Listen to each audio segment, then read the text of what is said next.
What's going on, everybody? Mortem here, this time bringing you part 3 of our Story of Pathfinder Kingmaker series.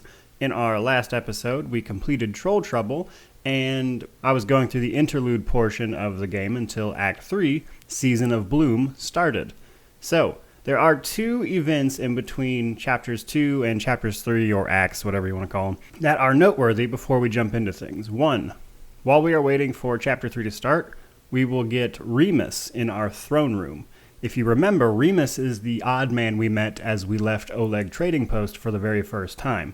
He will be rambling about some goddess. Much like before, he's a bit of an incoherent mess. Now, truthfully, how you resolve this situation doesn't matter all that much. The main thing I want to get across here is that he is speaking about a goddess of the stolen lands.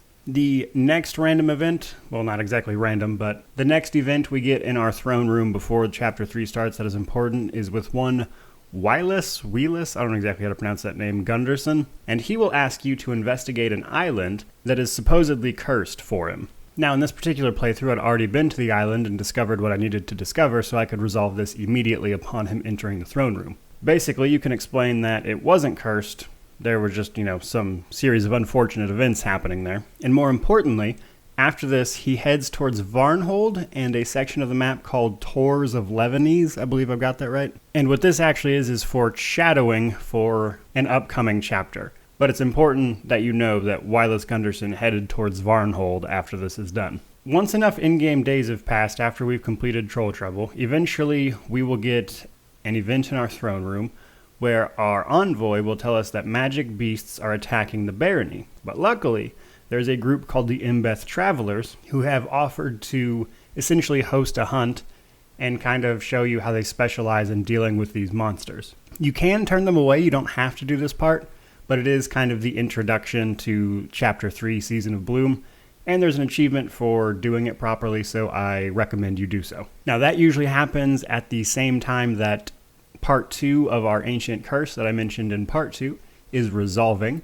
so you'll likely have to deal with that roughly around the same time. But once we're ready, we can make our way over to the Hunting Lodge, which is very close to our capital, where the Embeth Travelers will explain that all of the gathered nations will essentially compete to kill the most magical beasts. Now, in actual game terms, in order to win this, we need to, in order to get the achievement, you can win it multiple ways.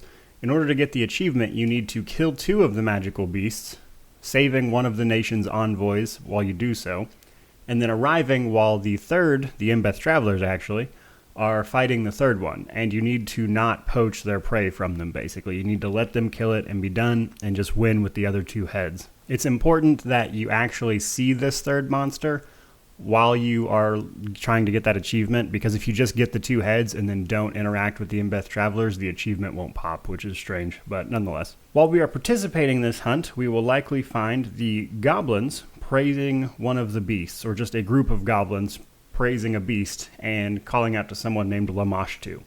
The beast will eat one of the goblins and then they'll all run away. Once all of that has resolved itself, we will return to the hunting lodge from the hunting grounds, and the winner of the hunt will be announced, however that was resolved. And while that is happening, a servant nearby will explode into a monster. They will just get transformed explosively into a magical beast, which will of course then be fought by you and everyone else in the room. And this, combined with the fact that we already knew magical beasts were attacking our kingdom, clear that this is becoming a rather dire situation. So you'll have to decide what to tell the common folk of your barony. Honestly, I recommend that you don't tell the common citizens of your barony anything, but you can choose to do what you want to do here. And after this, you will have to wait until your council gathers at the capital. This usually takes a few in-game days at the very least. Now, once this council finally gathers, they'll explain that the situation is very dire. People are dying and they are transforming into magical beasts that are kind of ravaging your countryside. In addition to this, in addition to all of the beasts that is, goblins are starting to appear everywhere, praising someone they call Lamashtu, like we saw in the hunting grounds. Now, this is where we are given several leads to follow up on. So, for starters, the goblins appearing everywhere. If you kept the situation quiet, agents of your barony, shall we say, have already uncovered the location of the goblin village, where you need to, go follow up with the goblins. If you didn't keep it quiet, they were busy and you have to find the goblin village yourself. That said, it's pretty close to your capital. It shouldn't be all that difficult to find. In addition to this, Jod comes up to us and tells us that Keston, one of our head guards, has been tracking cultists of Lamashtu in the area, and he sent a letter asking you to meet him at the Shrine of Lamashtu, which is south of your capital, at a very specific date, or a specific date of every week. And then lastly, Jod leads us to a surgery scene, where essentially they're performing an exploratory surgery, trying to figure out what is turning these people into beasts. Now, this is largely a text event that happens. However, I want to mention that if you manage to recruit Bartholomew Delgado from Part 2, he will actually be able to assist with this surgery scene, making it very easy. Now, you will pretty much find the cause of the transformations regardless of how this text event plays out, but you can fail it. The woman involved can die, essentially, just stuff like that. It can resolve a number of ways that don't really matter a ton. But the key information here is that we find the source of the transformations, which appears to be a seed that people are somehow ingesting, and then it is growing inside of them before it turns into a portal, which then rips the person to shreds before portaling in a monster. Now that we understand what is turning these people into monsters, they can begin to cure it. Now that the surgeries can have some focus, they can get rid of these seeds, which leaves us to follow up on our leads. Now, as we go to leave the capital, we can encounter a scene where people are scared and leaving. You can, chase them off, essentially. You can tell them to go ahead and leave. You can also use the diplomacy skill check to try to keep them here. If you are of neutral alignment, you can use that option to guaranteed keep them here as opposed to potentially failing the skill check. Truthfully, I've never seen any real ramifications to this actual choice. Kind of regardless of what happens here, I've never seen any follow-up choice or consequence to this. So just letting you know, I guess. So that brings us to the Goblin Village, which is our next place we are going to because it's right near the capital and easy to find. So once we arrive at the Goblin Village, we will find that they are herding all of these magical beasts. Now, as you enter the village, all of the goblins here aren't necessarily hostile, but they will be trying to trick you and attack you or release beasts to attack you. And you can kind of have some fun with that, but the main thing you're going to try to do here is make your way to the arena at kind of the center of the village, top part, where we will see a scene where the Goblin Village, specifically a shaman, are trying to have a specific goblin named Knock Knock executed. Knock Knock claims to be the seer of Lamashtu, and after we kill the beast that was trying to kill Knock Knock, and several of the other goblins in the area, we can speak with Knock Knock. The important information we gain here is that the goblins think their goddess, Lamashtu, sent them these beasts. They are not responsible for their appearance. They are just, enjoying their presence because they worship a deity known as Lamashtu, as I've said several times. And Lamashtu is considered the mother of monsters. So the goblins see this as a bit of a blessing and are thus trying to be respectful of the beasts and herd them, and basically just enjoy what they see as a blessing from their goddess. Now, Knock Knock can actually be a companion, so you can choose to recruit him if you so choose, and then you can decide what to do with the remaining goblins in the village. You can kill them, let them go, whatever floats your boat. Some companions will have some things to say about it, but it doesn't make much of a difference either way. Now, from here, we can follow up on the Shrine of Lamashtu that we got sent to by a letter from Keston. Now, once we arrive there, as I mentioned, you have to arrive there on a specific day, which means you might have to rest to cycle days here until you get to the appropriate day, which I believe is Moon Day, the first day of the week, they call it. Interestingly enough, you can visually tell if you're here on the right day because the two guards standing next to Keston, one of them will be up on the rock, looking past, as opposed to just standing next to Keston. So that's a weird visual cue that, you have the right day. Now, once you guys ambush the cultists of Lamashtu that then gather here at the shrine, you'll kill several of them, but one of them will get away. You'll have to chase this person, which is a text event. Now, pass or fail, you should pretty much wind up at the Secluded Lodge, which is an area right next to this on the world map. Now, from here, we'll be investigating this inn, because that's essentially what the Secluded Lodge is an inn. There are several people here. You can choose to investigate yourself or have Keston round up whoever he thinks it is. You choose to do so yourself. A very short interrogation should tell you that it is Tasana the cook, because no one's seen anyone come in, but the cook has a back door that she came in. She also has a limp, which the text event would have told us that the cultist had as well. Now, coincidentally, Tasana can be recruited as a potential advisor depending on how you resolve this situation. She is a chaotic, evil, I believe, person, however, though, so that may or may not align with you. Just letting you know that you can potentially recruit her as an advisor. That is important because she is one of the only other counselor advisors besides Tristan you can possibly get in the game, which is why I make a note to mention it. Tasana will explain after she attacks us and is defeated once we point her out as the cultist. She will explain that all the other people here in the inn have actually come here seeking the blessing of Lamashtu. So they haven't done anything illegal per se. But more importantly, Tasana also explains that she has no idea why these beasts are attacking. She is part of a cult that worships Lamashtu, but they have no knowledge of what is going on with these magical beasts attacking our kingdom. Now, from here, you can resolve the situation however you like. You can have everyone in the building executed. You can have just Tasana executed. You can have them all arrested, that kind of stuff. Whatever floats your boat. Now, once this has concluded, you will be sent back to your capital to have a second council. Now, once this council happens, from the conversation, you guys will come to realize that in addition to clearly being ingested from the surgery we saw earlier, all of the spottings of beasts seem to be along, or at least most focused, along the Gudrun River. So you guys believe that most likely the seeds are being spread down the Gudrun River, where villagers are then drinking from the river, thus becoming infected. Now, as this is going on, there will be a riot inside your throne room, or at least outside your throne room, I should say. Now, you will go outside to deal with these peasants. You can either talk your way out of this through skill checks or use a required evil or a required good option to instantly resolve it without killing anyone. You can choose to just attack the mob and kill all these peasants, but regardless, this will have to be resolved one way or the other. Now, with the information we just learned, we know that we need to head up the Gudrun River, which is like the river that meets our capital to the east. Now, what we'll actually be looking for is a goblin fort. But before we do that, I want to mention one side quest that is rather important, and that is a companion quest from Tristan. Tristan, and the side quest itself isn't necessarily important, but the content of it is, or at least one part of this side quest. Tristan will come to us in our throne room, usually right after that council meeting happens, and he'll explain that there is a cult of sorts that seems to be gaining traction in your kingdom, known as the Kingdom of the Cleansed, and he'll ask you to investigate it. And when you do that, you'll eventually be led to a clearing where the Kingdom of the Cleansed are having a meeting of sorts. Now, when you arrive there, you will see none other than Remus there preaching to the Kingdom of the Cleansed about the goddess of the stolen lands again, because the Kingdom of the Cleansed worship this same goddess as Remus.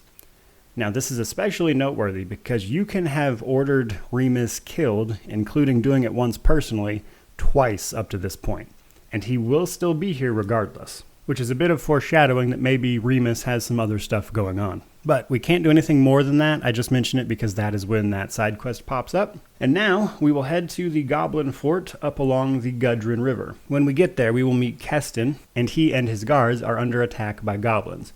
We'll fend off these goblins and we can speak to Keston.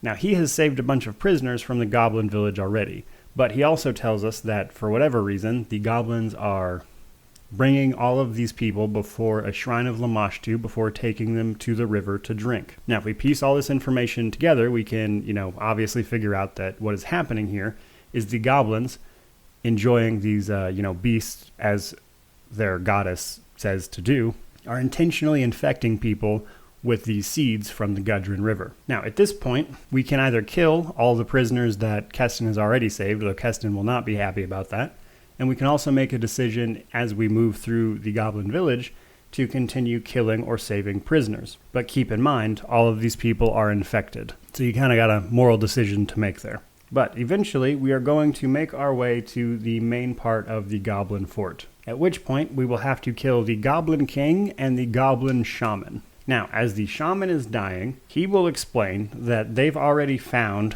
where the seeds are coming from, but obviously he won't tell you this. But we do get the name of it, the Womb of Lamashtu.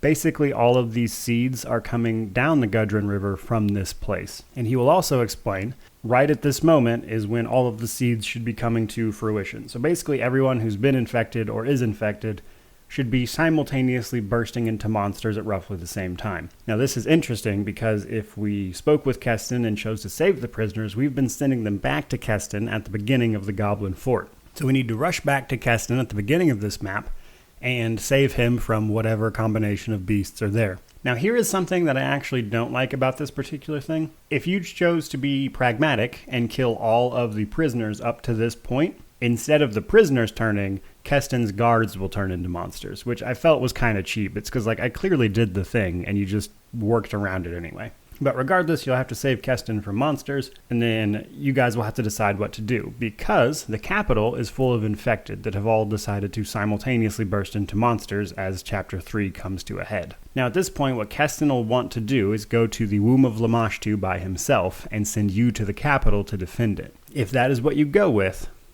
someone is going to die. So, if you don't have the required lawful option to send Keston back to the capital forcefully, someone unfortunately has to die here.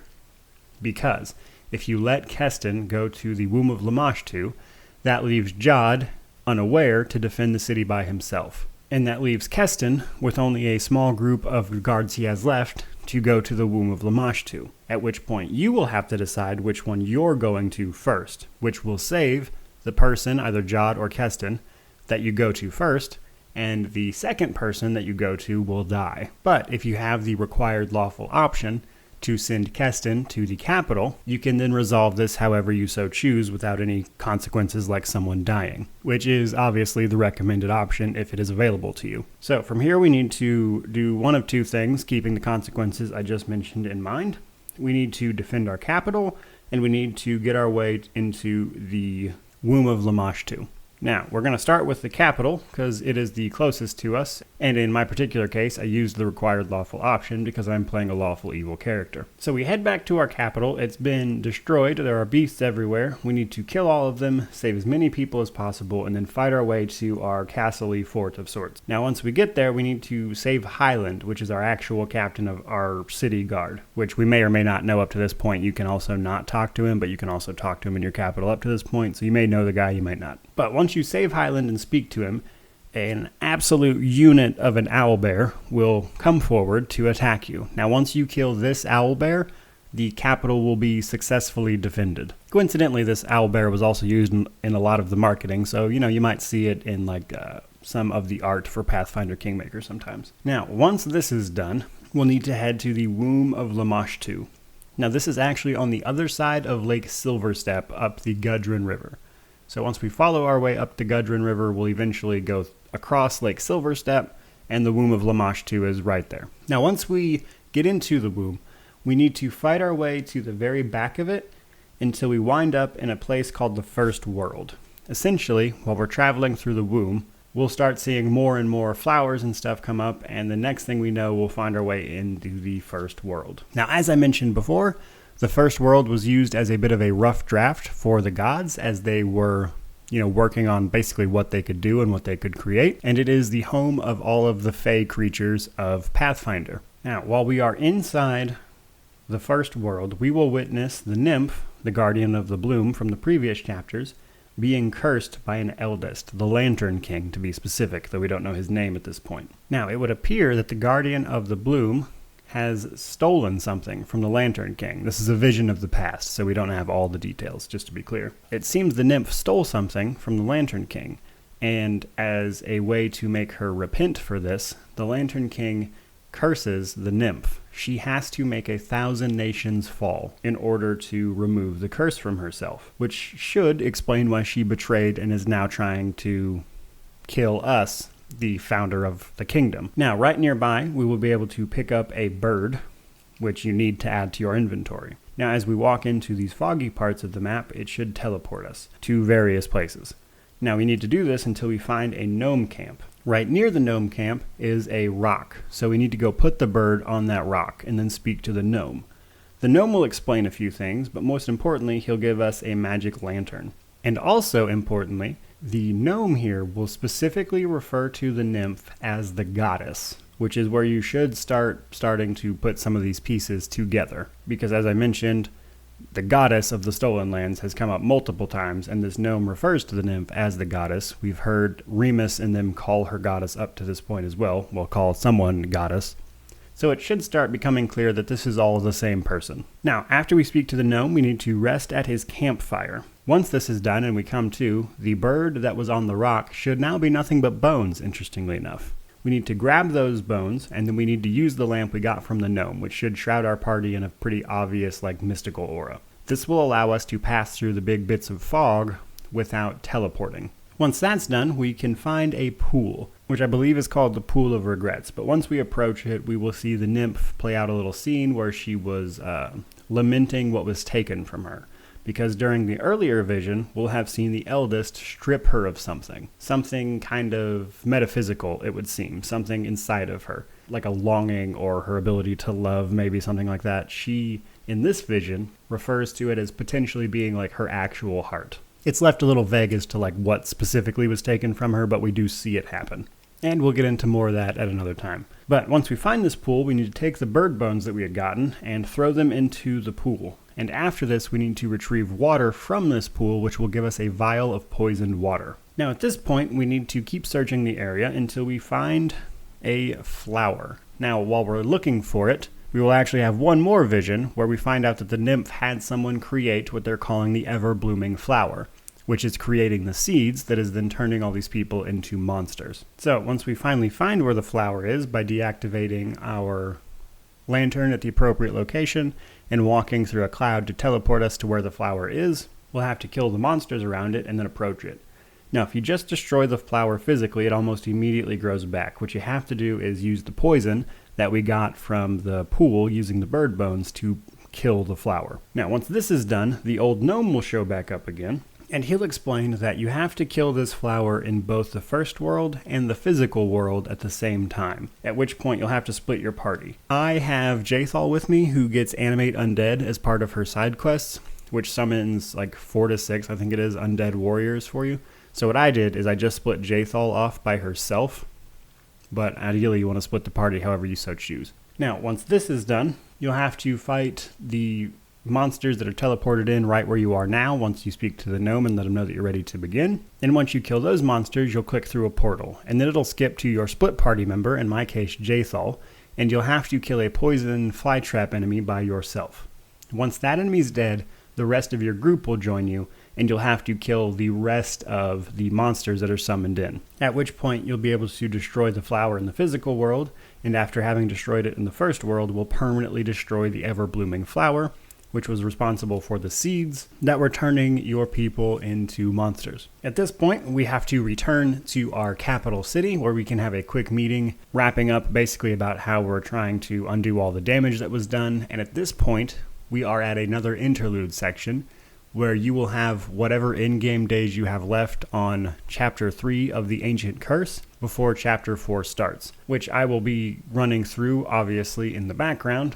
And our next video will be about Chapter 4 of the main story. Thank you guys so much for watching. I truly appreciate anybody who hangs around and finds anything interesting about this kind of stuff. So truly, thank you. May you wander in wisdom and have an amazing day.